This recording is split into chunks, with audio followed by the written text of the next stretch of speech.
Before taking a new job, most people spend a lot of time looking into the company finances, looking at the job and making sure it's a good fit for them, but not enough people are intentional about vetting out the manager and making sure it's a good fit. In today's video, I'm going to give you 5 signs so that you can identify if the person's going to be a great manager for you.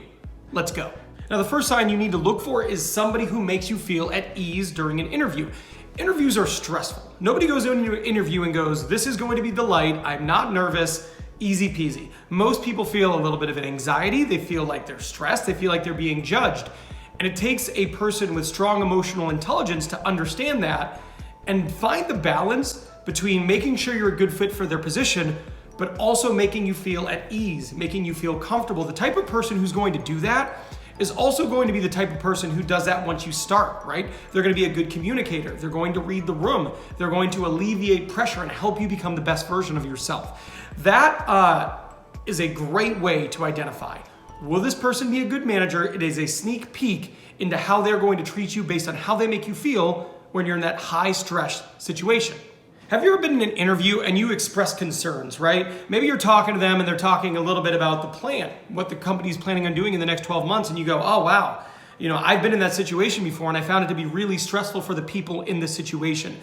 Someone who is a really good manager is going to take that opportunity to hear you, to understand your concerns, and then is going to kind of reassure you about the plan. Now, if you express concerns in an interview and that person immediately pushes back, or they change their mood really quickly and they start to give you the impression that, oh, I'm not willing to work with someone who has concerns about a job they haven't even started yet, that person's unreasonable. But if a person kind of understands and goes out of their way to kind of listen to you, take in what you're saying, and then express why they have a plan to make sure it's not a big deal, that's the type of person who is going to be a good manager. It is reasonable to have concerns, especially when you lack information like you would as a candidate. Any good manager, any good interviewer is going to understand that, and they're going to do their best to make sure you understand, hey, I get it, let me explain the plan better. Have you ever gotten to the end of an interview, and at the very end, they don't ask you if they have any questions, they're just peppering you the entire time, and at the very end they go, okay, thanks, we'll be in touch, click. You don't want to work for that person. I don't know them, but I know you don't want to work for them. A good manager is going to understand that this is a huge decision for you. There is risk. Anytime you change a job, there is massive risk. It doesn't have to go well. It could go poorly. They're going to understand that, and they're going to create space for you to ask as many questions as you want. Everyone always says that interviews are a two-way street. It is very true. And if they don't abide by that, they don't create space for you to ask questions, well, odds are they are not going to be a very good manager. If you are liking this video, do me a favor, please hit that like button.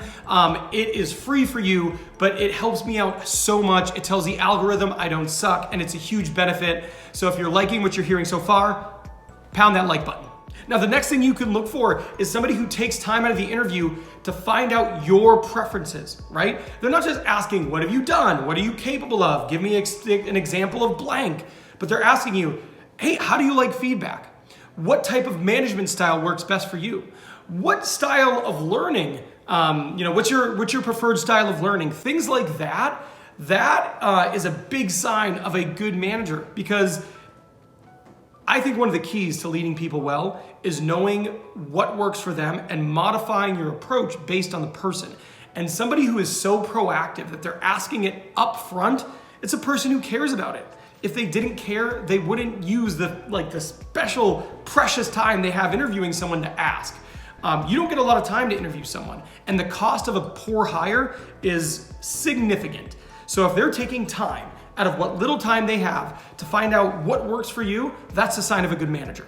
One of the big things for me is I'm always looking for their team, and I'm looking to see if those people are progressing. Are the people they're responsible for leading succeeding? Now, there's a few ways you can do this, right? If they're in the interview, so you get to a place and there's a panel interview, you can ask them questions like, can you give me an example of the growth you've experienced in your current role? And if they go, oh yeah, I've learned a lot since here, I was promoted, etc., and you get a theme of that, man, that goes a long way for me. Or you can find them on LinkedIn, and then you can look at the other people in the organization. So if they're a software development manager, look for software developers. Look for ones who have been promoted. Do you see people on their team who have grown, who have developed, who have continued to climb the ladder at that organization? I don't know if I'd feel comfortable working for a leader who didn't have people under them who were growing, developing, succeeding. If none of your people are succeeding, that says a lot more about you as a leader than it says about your people. There you have it. That's the video. Hey, if you were done watching this, don't jump off yet. I want you to go watch this video. This video right here, this is signs of a bad manager. I just gave you signs of good manager, right? And certainly if they don't do any of these things, they might be a bad manager. But in this video, I actually tell you specific things that are gonna help you identify, is this person a bad manager? Because trust me, you wanna find a good manager, you also wanna avoid a bad manager.